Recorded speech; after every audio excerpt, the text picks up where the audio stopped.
Good afternoon. I'm Marsha Lovett, as Farnam introduced, and I want to welcome everyone to our first symposium of the day on Pittsburgh as a living lab. I'll turn it over to the panelists and ask each of them to introduce themselves so we can get right into the work that's so exciting we'll hear about today. So hello everybody, I'm Anthony Rowe from the Electrical and Computer Engineering Department, and I'm the director of the CONIX Research Center, which is working on looking at future distributed computing system design, specifically for helping smart cities and connected communities.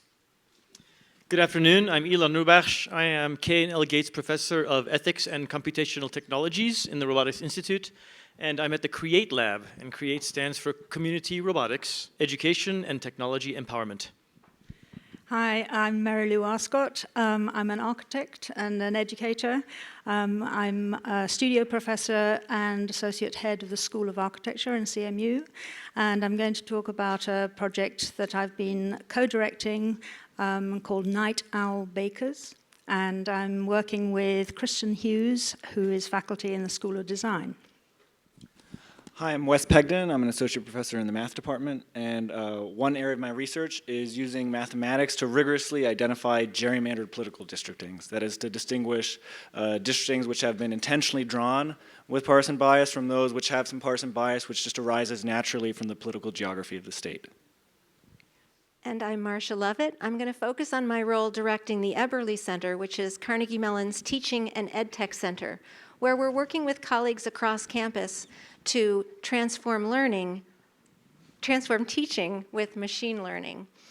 In fact, I'll start off and say that this is a living laboratory we have actually right down the hallway at the end of the hall. We have a new center, Technology Enhanced Learning Center, where we have a living laboratory in the form of 2 modern classrooms.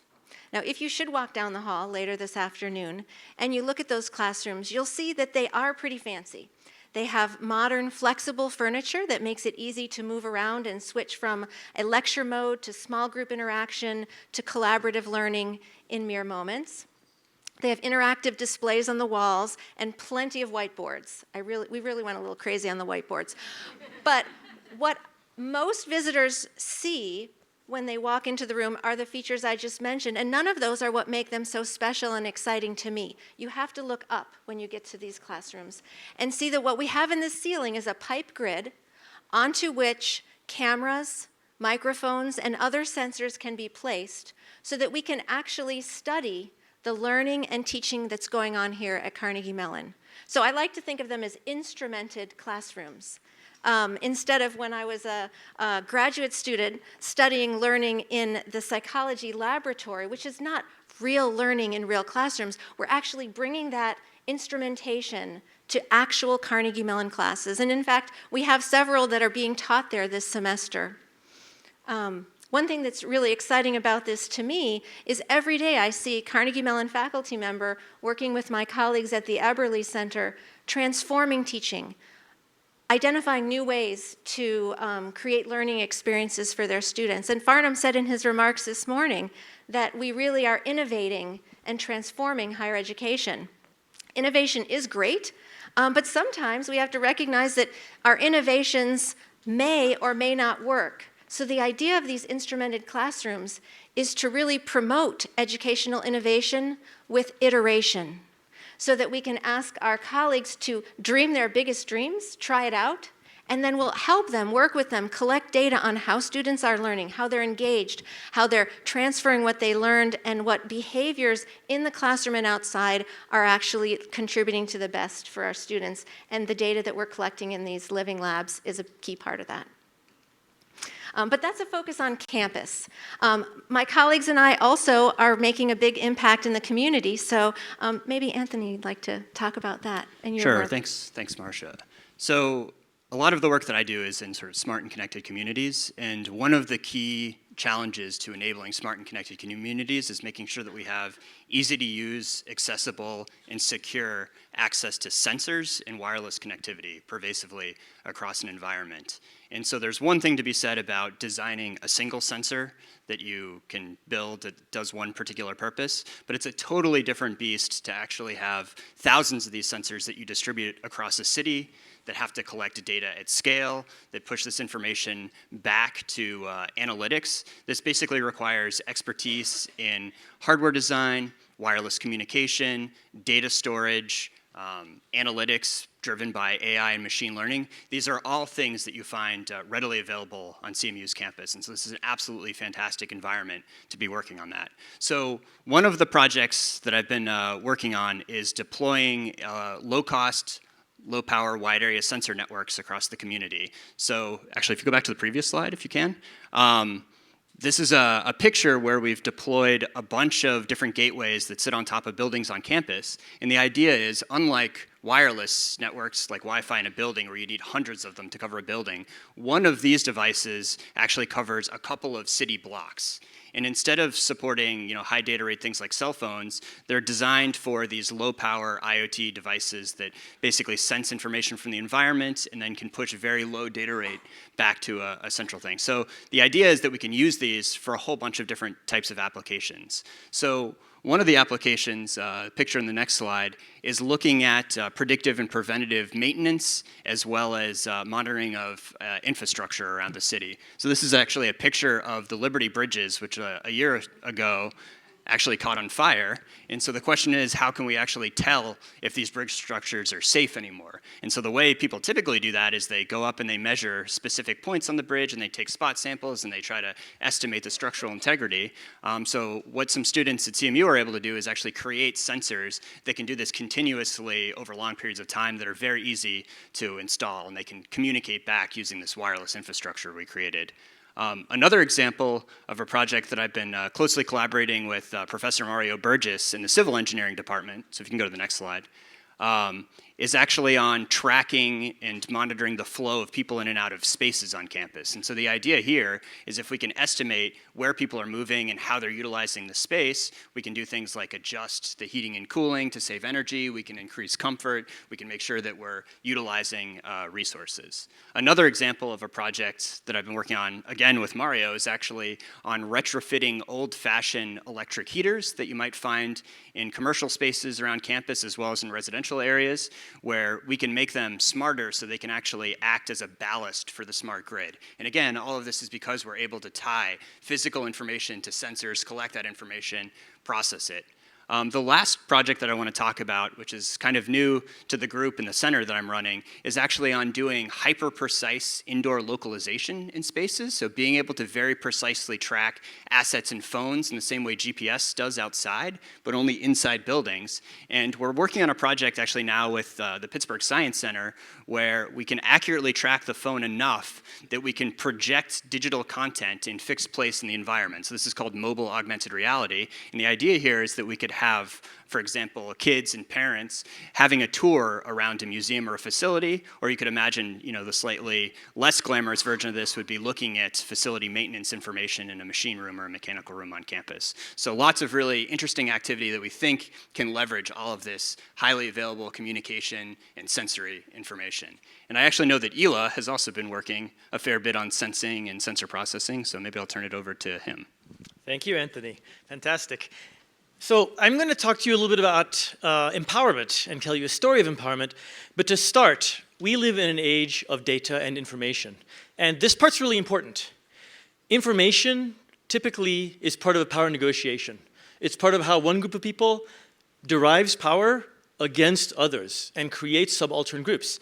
And the recognition that you can use information to control has been around for ages. Here's Jeremy Bentham's Panopticon, a word that has stuck with us till now. And this is from 240 years ago. The idea of a prison in which the center cell, where the guards are, can view any cell where the prisoners are. And the prisoners don't where they're being watched. So what happens is the notion is that surveillance and information itself changes the rate at which people behave. And so people actually behave better because of that.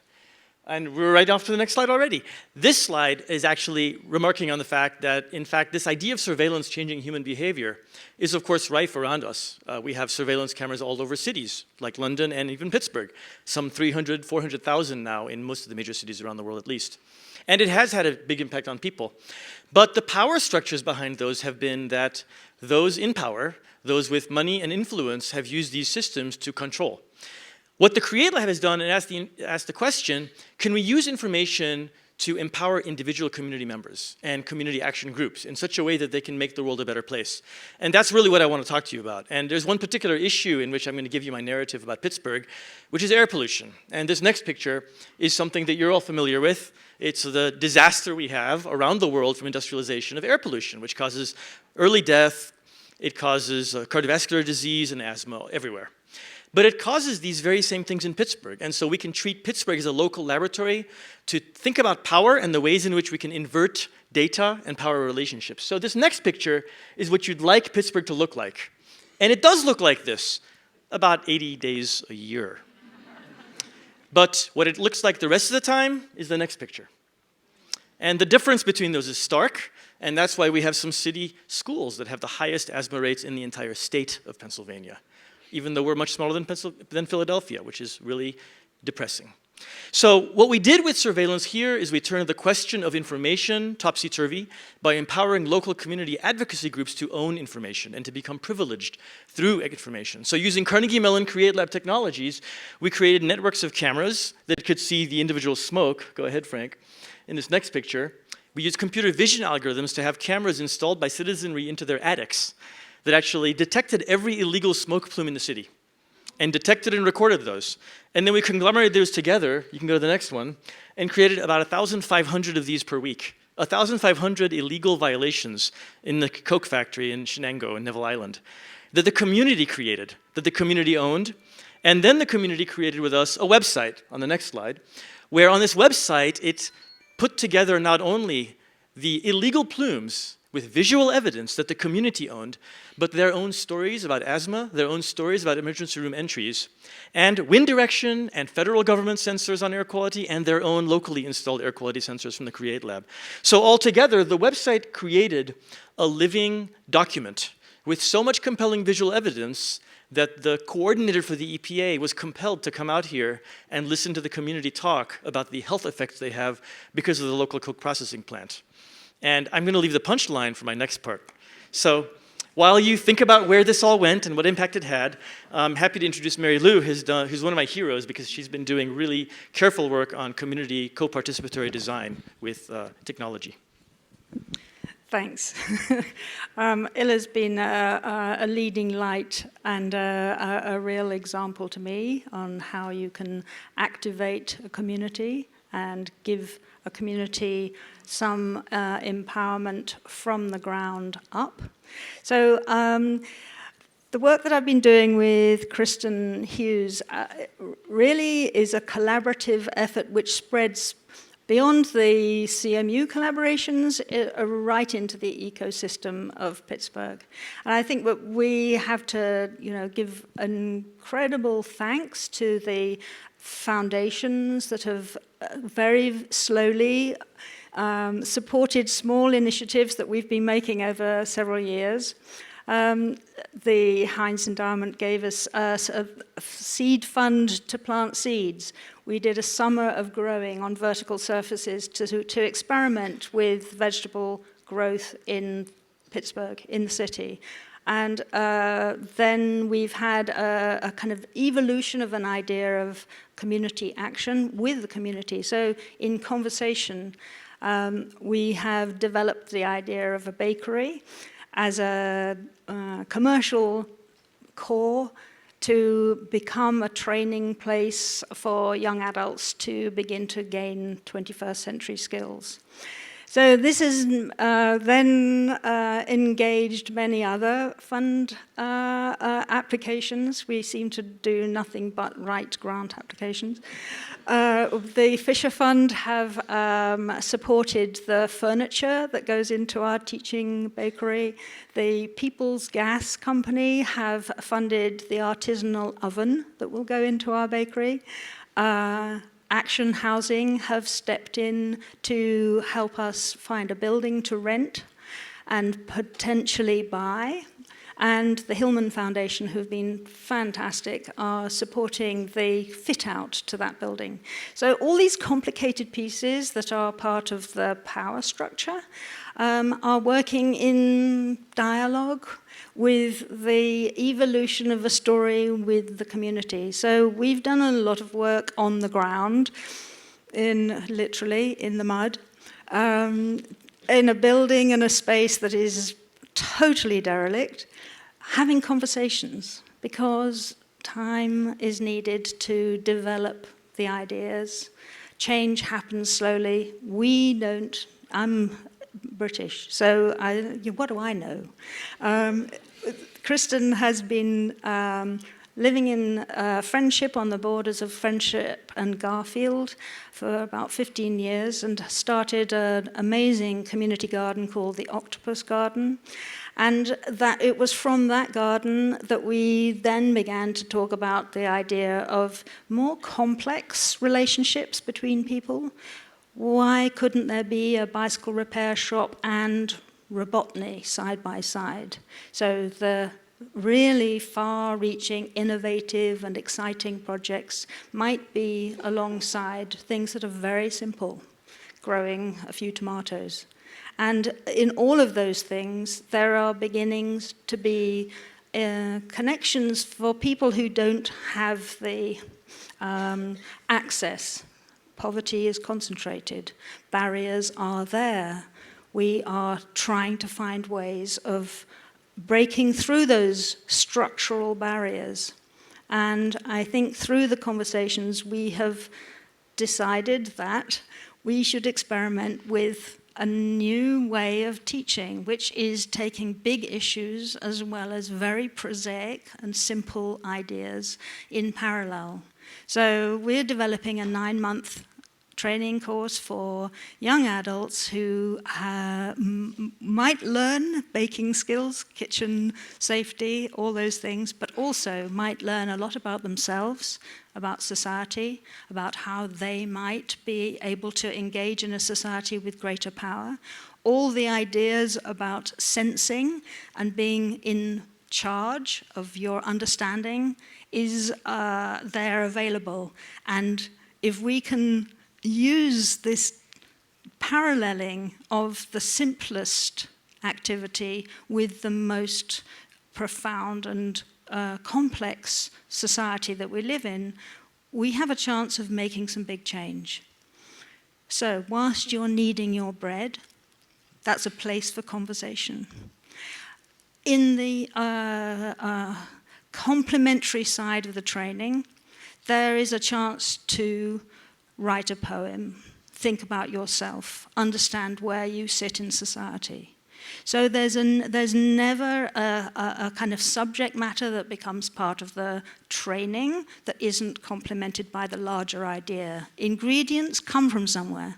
We have to understand how big that subject is.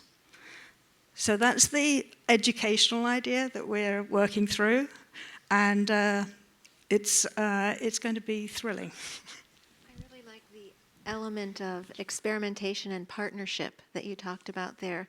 I think, Wesley, that also, we see that in your work in terms of the collaboration that's involved and the experimentation. Yeah, so I was mentioning earlier that part of my research is this evaluation of gerrymandering and detecting actual intentional gerrymandering that is carefully drawing of districts for some political goal, as opposed to just some natural effect of political geography. So this here is the congressional districting of Pennsylvania that was used since it was put in place in 2011. So this is the districting of Pennsylvania into 18 districts, and I mean you notice all sorts of funny things about it. So of course there are some districts with funny shapes. There's this red district in the bottom right that is particularly unusual. So if you look at it just right, it can look like Goofy kicking Donald Duck. Yeah, so, but there are also, less immediately apparent things that are quite remarkable about this districting. So in every election in which this districting has been used, the party that drew it, so in this case the Republican Party, because they had control of the state legislature when the districting was drawn, has won 13 out of the 18 seats. And that happened even in years when Democrats won a majority of the statewide congressional votes. So for example, in 2012, Democrats won a majority of the votes statewide in the congressional elections, but won only 5 of the 18 seats. So it's a really remarkable districting. And of course, that has led to the idea that this districting, and possibly others, may well have been drawn intentionally to create this advantage for the party that drew it.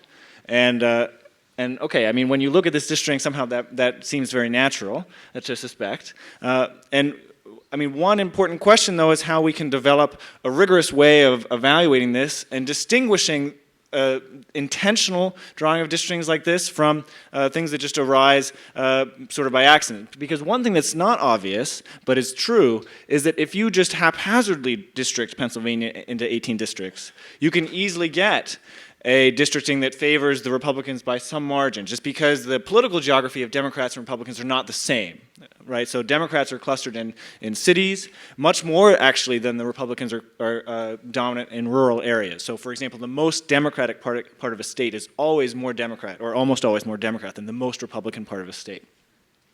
And so in a collaboration with Alan Fries, another math professor here at CMU, and Maria Cecchina, who's at the University of Pittsburgh in the computational biology department there, we developed a method, and I'm going to start by just showing you the mechanics of the method. So in this video, which is playing now, what you see happening is a sequence of small random changes being made to the districting. So voting precincts on the boundary of districts are randomly chosen, and then the membership, that is which district they belong to, is changed.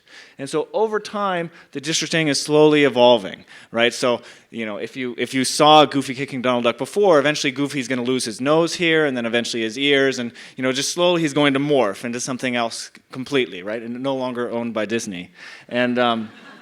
And so the point is, right, somehow what you're doing is you're just messing with the lines in these subtle ways, and what you observe when you do this is that very quickly the districtings that you see have less partisan advantage than the one that you started with, right? So as you start making these random changes, the partisan characteristics of the districting evaporates. And I mean, one way I like to describe intuitively this result is the idea that, you know, as you're making these changes, you can almost hear the map makers in the back of your head saying, no, don't change that. That's exactly how I wanted it, right? As soon as you make that change, it's going to be less favorable to me. And that's what you observe with this algorithm. Mary Lou, would you like to add? Yes, I'd just like to sort of get back to the franchise, touch on it for a moment, because we, in working with our participants, have noticed how difficult it is for the people we work with to have an address. And the instability of the population we're working with is desperate, really, not to know whether you're going to be able to stay in your home or be homeless. And I think working with Action Housing, we've begun to realize the mechanisms that are there in Pittsburgh to try and stabilize a population which is at risk, particularly the kids who are coming out of foster care system, providing housing for them, and engaging in a workforce development program, then beginning to match them to jobs and a career and some stability. But I wanted to also just talk about the importance of data and how we have benefited enormously from collaboration with, at various stages as the ideas evolve. The CATS School of Business nominated us as a capstone project, and the executive MBA program brought 6 people from all over the world to come to Pittsburgh to try and work out how our business might work, and were able to interview every baker in town and write us a model to be able to understand how we could be self-sufficient through the profits from the business paying for the education. So that was a kind of super important piece of work, and gave us a fabulous board member who now helps us in each evolution step of the game. The moment computer science are now working with us to make an app for the trainees to be able to do on-demand baking. Unlike Uber, the trainees will be in charge of this. We've also been funded by Metro 21 to be able to experiment with the use of rainwater and greenhouse production so that there's a salad in the sandwich. Lastly, the kind of really important moment that's happening now is as we're doing syllabus writing, we're making sure that there is a kind of feedback loop on our teaching methods. And we're being helped to establish the evaluation methods for the most ephemeral aspects as well as the highly personal skill learning. So we want to be able to see a community benefit from the bakery and the activities of the students, as well, and our presence on the street, as well as for the individuals who we will track as they kind of come into the nexus of Nightingale bakers and grow out into their careers, not necessarily as bakers. So that's a kind of project that the Robert Wood Johnson Foundation have given us some funding to be able to be helped to do that. So as educators, we're kind of building our methodology, and hopefully then a little project in Pittsburgh might have some applicability in another city, not even with baking, but with another practical skill. Thank you. And it's really great that you're starting this in Pittsburgh, in a particular community in Pittsburgh where it can really make a difference. I like to think about the question of how these living labs can really take advantage of what we have in the city and why Pittsburgh is a great place. How about in your case, why Pittsburgh? Yeah, so if I think about doing smart cities deployments and work along those lines in Pittsburgh, I think there's two reasons you'd basically struggle with. One is sort of the non-technical side of it, and one is the technical side of it. So on the technical side, if you look at the geography of Pittsburgh, we have a lot of bridges, we have tunnels, we have hills. Pittsburghers don't like going through tunnels. It turns out neither do wireless signals. It's basically where wireless goes to die. So from that perspective, there's a lot of challenges. We also have full weather cycles. So if you think about anything geared towards environmental studies or engineering, we have real winters, we have real summers. Sometimes they happen in the same day. So it becomes challenging. And it's not just people working at CMU that see that. So for example, Uber came to Pittsburgh. They piloted their first autonomous driving program here. One of the reasons they cited for that was if we can build autonomous cars that can drive in Pittsburgh, they can basically drive anywhere, right? Especially in the US. So from the technical side, and also there's the mixing of old and new and the infrastructure. I believe we're one of the few cities that actually has multiple natural gas distribution lines underground that they're trying to connect together. And largely it's because of the history of the city. So lots of technical challenges. On the non-technical side, really the fact that Pittsburgh is a revitalized Rust Belt city means that all of our local government agencies and officials are sensitive to the fact that technology and education and medicine, for example, have really bailed us out and are what is causing Pittsburgh to be pretty glorious in its current day. And because of that, we're seeing lots of industry that's moving here. So this is kind of a technology map of Pittsburgh on the left compared to a photo of what it used to be like as a steel mill city on the right. And it's not just kind of the companies that are nearby that are, of course, tightly collaborating with CMU. It's also starting to build a thriving startup ecosystem. And so Pittsburgh's been cited as one of the best places to do startups. I've noticed lots of my students now, they all actually want to stick around, right? They want to stay in Pittsburgh. They're not all going to the Bay Area anymore. And so I think that's really indicative of a shift. Thank you.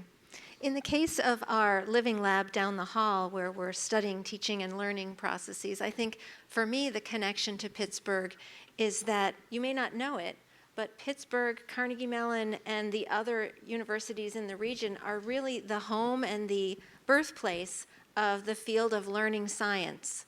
And just as in all of our cases, we're bringing together multiple disciplines, the discipline of learning science combines expertise in cognitive psychology, social psychology, computer science, artificial intelligence, all kinds of things to bring these together and understand learning in humans and how we can improve that.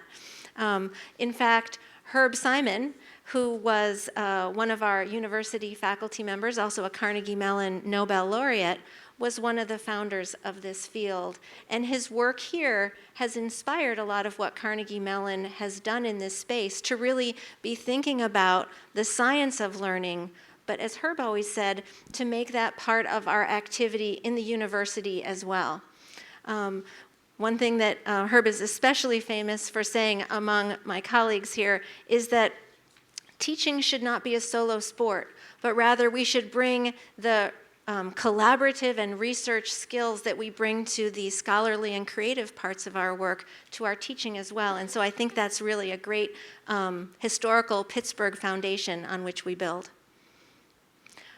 I want to turn to my co-panelists and bring us to a close with a theme of broader implications. We've been talking about some pretty exciting activities and already seeing the impacts of those. Maybe we'll hear a little bit more about that. Illah, you gave us a little teaser.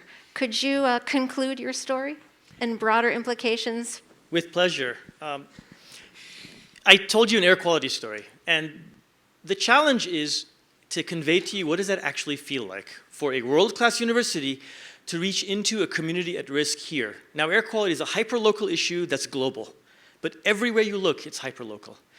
And what it looks like is 2 years of staff, PhD students, master's students, and even volunteers from my classes that I teach, undergraduates, driving to Ben Avon and Avalon, 40 minutes away, every week to go to the local community church, literally every week, to meet with the community members and do participatory design of the kind that I've learned from my inspirations at CMU. It means developing with them technology fluency and data fluency and changing their whole mindset about how they can have impact. And it means when that meeting happened with the division coordinator for the Environmental Protection Agency, it means the community at the front using our technology tools that we've co-developed with them to show him the layered evidence that demonstrates without doubt the health impact on them from the plant, in this case the Coke plant at Shenango. He stood up in the middle of this and pointed at the screen where it was showing 1,500 illegal plumes and said, "This is not acceptable." 2 months later, Neville Island, Shenango was closed. And then the Allegheny County Health Department, the same department that told us for 30 years, we don't really know how much of a health impact this is having, so we don't know how hard to find them. For 30 years. They initiated a study for a year to see what health impact it had now that it closed. And that's when the Pittsburgh Post-Gazette published, what, a month ago? This paper, the Pittsburgh Post-Gazette. 70,000 people live there. And Carnegie Mellon, by creating technology fluency in that group of people, has decreased their asthma entries by 38%, cardiovascular disease by 30%. That's the impact that we can have locally when Carnegie Mellon does research that directly influences the well-being of our own communities in Pittsburgh. And that community gives us a pathway, a structure, a methodology that we know any university should and ought to apply to their own local communities throughout the world. So that's the kind of evidence that I couldn't have dreamed of. In my 23 years, I almost never get that evidence because it takes multiple years and hard sweat to engage with a community in a peer relationship where they actually become co-participants in innovation and in community advocacy and real change. And that, to me, is a glimmer of hope for how universities in general can have a new kind of relationship with communities that they're in.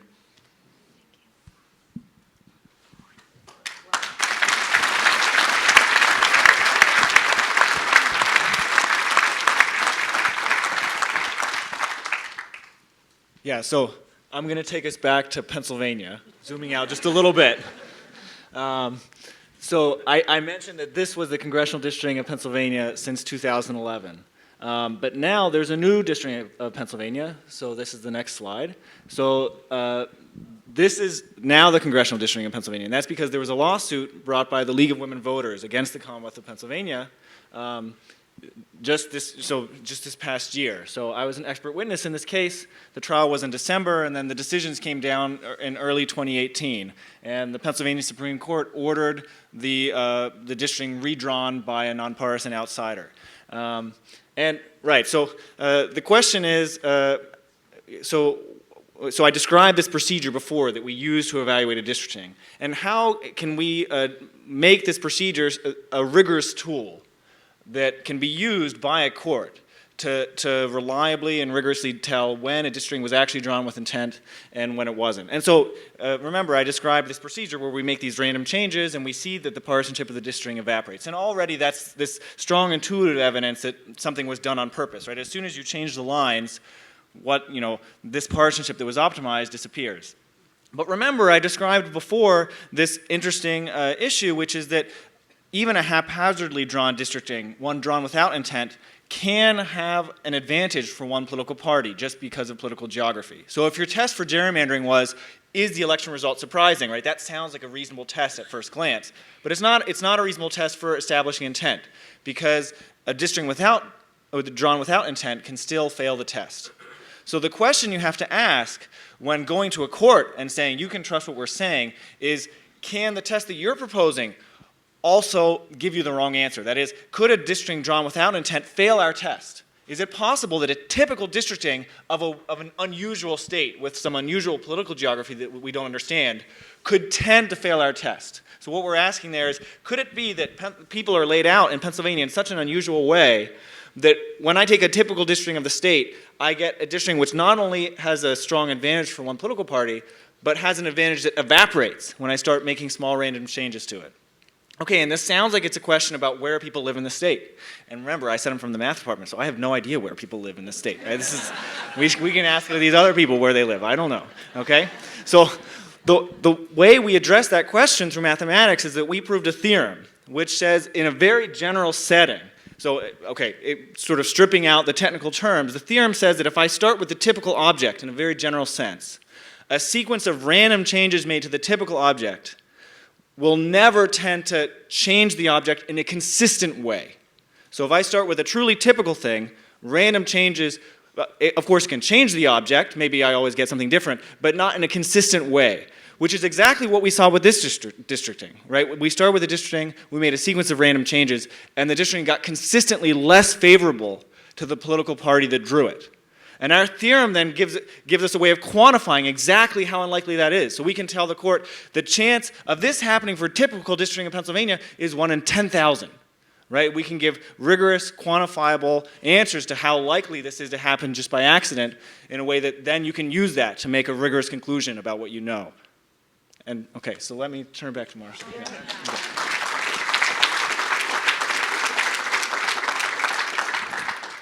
Thank you. These are really inspiring stories about how the research and the practice is having a real impact and really making a difference in our society.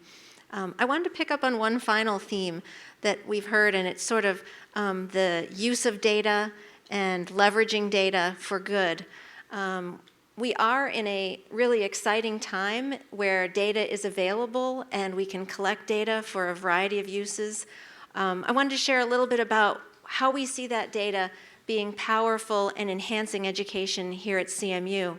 It turns out our living lab down the hall is unique among higher education teaching centers to be able to instrument a classroom like that and collect data on the teaching and learning processes.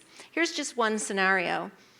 Let's say you are a new faculty member and you've learned about this method, active learning. You want to try it. Research says it's really good for your students, but you've never used it before. You're not exactly sure if how you implement it will really engage the students in your class and help them learn better.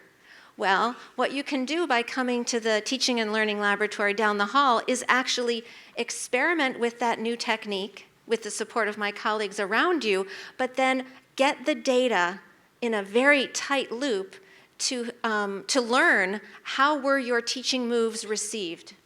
We can measure things like the student's movement, their affect can be detected and show us something about their engagement.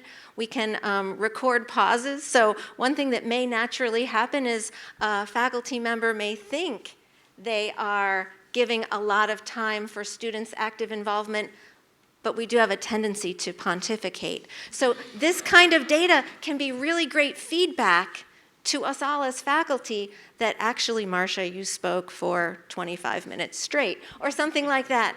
And this is what we want to do for our faculty members who are new to teaching, for our faculty members who are already expert, and they're taking that next leap. They're creating the new teaching paradigms for CMU students. We want to give them the data that can help them improve and even enhance their learning and teaching. Also, we think these data sets and the inferences made from them could be useful for students.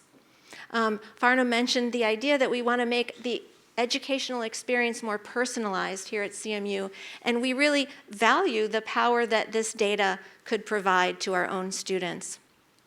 So I'll just close with a comment about how I see all of our work really having an impact on humanity, and I like to think of teaching as one of the most human of professions, and see how we can weave technology and research, state-of-the-art activities into our work, but really ultimately make a big difference for our communities and the region.